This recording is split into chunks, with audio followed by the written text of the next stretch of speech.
وظائف کی دنیا کے معزز ناظرین و سامعین، السلام علیکم ورحمۃ اللہ وبرکاتہ و مغفرہ۔ امید ہے کہ سب بہن بھائی خوشحال ہوں گے، سب بہن بھائی بخیریت و عافیت ہوں گے۔ ماہ رمضان المبارک کا بہت ہی بابرکت مہینہ ہمارے درمیان موجود ہے۔ رحمتیں اور برکتیں لوٹنے کا وقت ہے۔ ام المؤمنین حضرت عائشہ صدیقہ رضی اللہ عنہا فرماتی ہے کہ یہ اس میں مبارک پڑھ کر جو بھی دعا مانگی جائے انشاءاللہ عز و جل وہ دعا ضرور قبول ہوگی۔ یہ رمضان کا سرتاج وظیفہ ہے اور افطاری سے 5 منٹ قبل بس یہ عمل 11 بار پڑھنا ہے۔ اس عمل سے جتنی بھی غربت میں پھنسے ہیں تب بھی کروڑ پتی بن سکتے ہیں، یعنی کہ آپ کے حالات بہتر ہو جائیں گے۔ اگر خدا کی ذات پہ یقین ہے تو یہ عمل جب آپ رمضان میں افطاری کے وقت پڑھیں گے تو یہ بات بھی ذہن میں رکھیں کہ افطار کے وقت آپ اللہ عز و جل کے مہمان ہیں، اور اللہ عز و جل کا مہمان ہونا ایک ایسی سعادت ہے جو اس مہینے میں اس کے نیک بندوں کو حاصل ہوتی ہے۔ رمضان المبارک کا مہینہ وہ بابرکت مہینہ ہے جس میں اس کے نیک بندے اپنے رب کے قریب ہوتے ہیں۔ اس مہینے میں ہر ایک نیک کام کرنے کی کوشش کرتا ہے۔ یہ ایسا مہینہ ہے جس میں روزہ فرض اور قیام سنت قرار دیا گیا ہے۔ بے شک ماہ رمضان المبارک میں ہمیں نفل کا ثواب فرض کے برابر دیا جاتا ہے۔ غرض یہ کہ ماہ رمضان المبارک میں نفل کا ثواب بھی فرض کے برابر دیا جاتا ہے اور فرض کا ثواب 70 فرائض کے برابر دیا جاتا ہے۔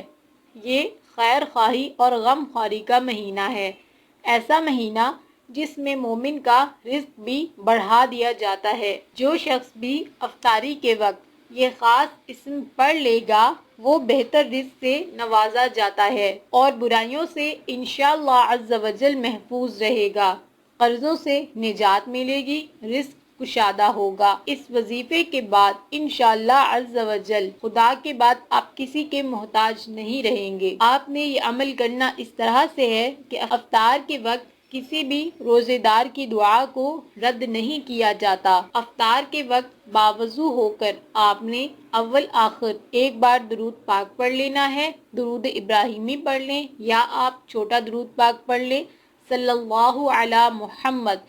ایک بار آپ صرف یہ درود پاک پڑھ لیں، اس کے بعد آپ نے 11 بار یا ارحم الراحمین پڑھنا ہے۔ ایک بار دہرا لیتے ہیں، یا ارحم الراحمین، یا ارحم الراحمین، یا ارحم الراحمین، یا ارحم الراحمین، یا ارحم الراحمین، یا ارحم الراحمین، یا ارحم الراحمین، یا ارحم الراحمین، یا ارحم الراحمین، یا ارحم الراحمین، یا ارحم الراحمین۔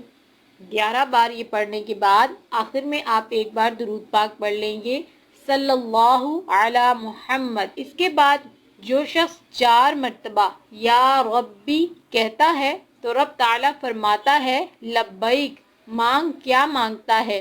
یا ربی کا مطلب ہے اے ہمارے رب۔ جب آپ افطاری کے وقت اللہ تعالیٰ کے مہمان ہیں اور اللہ عز و جل کو پکار رہے ہیں تو اللہ تعالیٰ فرماتا ہے لبیک، یعنی حاضر، مانگ کیا مانگتا ہے؟ اے میرے بندے تو مانگ مجھ سے کیا مانگنا چاہتا ہے؟ تو اس وقت جو بھی دعا مانگیں گے وہ رد نہیں ہوگی، انشاءاللہ عز و جل قبول کی جائے گی۔ اس وظیفے کے لیے روزہ شرط ہے، نماز شرط ہے، پچھلے گناہوں سے توبہ کرنا شرط ہے، ہو سکے استطاعت ہو تو صدقہ دے دے، آپ کے عمل کی تاثیر بڑھ جائے گی۔ اس عمل سے انشاءاللہ عز و جل رزق کے ہر قسم کے مسائل ختم ہو جائیں گے۔ اللہ عز و جل ہم سب کو 5 وقت کا نمازی بنائے، ہم سب کو روزے رکھنے کی توفیق عطا فرمائے، جیسا کہ ہم سے پچھلی امتوں پر روزے فرض کیے گئے تھے اور بے شک روزہ ہم پر بھی فرض کیا گیا ہے۔ اگر ہم ایک روزہ چھوڑیں ماہ رمضان کا،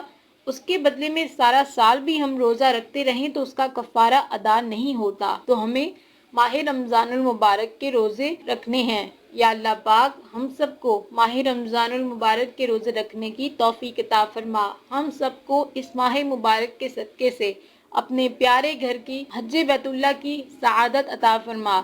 ہم سب کو اپنے اخلاق بہتر بنانے کی توفیق عطا فرما۔ ہمیں ادب اور تمیز عطا فرما۔ جتنے بھی بیمار ہیں ان سب کو شفائے کاملہ عاجلہ عطا فرما۔ جو بھی پریشان حال ہیں ان سب کی پریشانیوں کو دور فرما۔ یا اللہ پاک ہم سب کو جھوٹ جیسی لعنت سے محفوظ رکھ جو کہ تمام برائیوں کی جڑ ہے۔ آمین ثم آمین۔ جزاک اللہ خیرا۔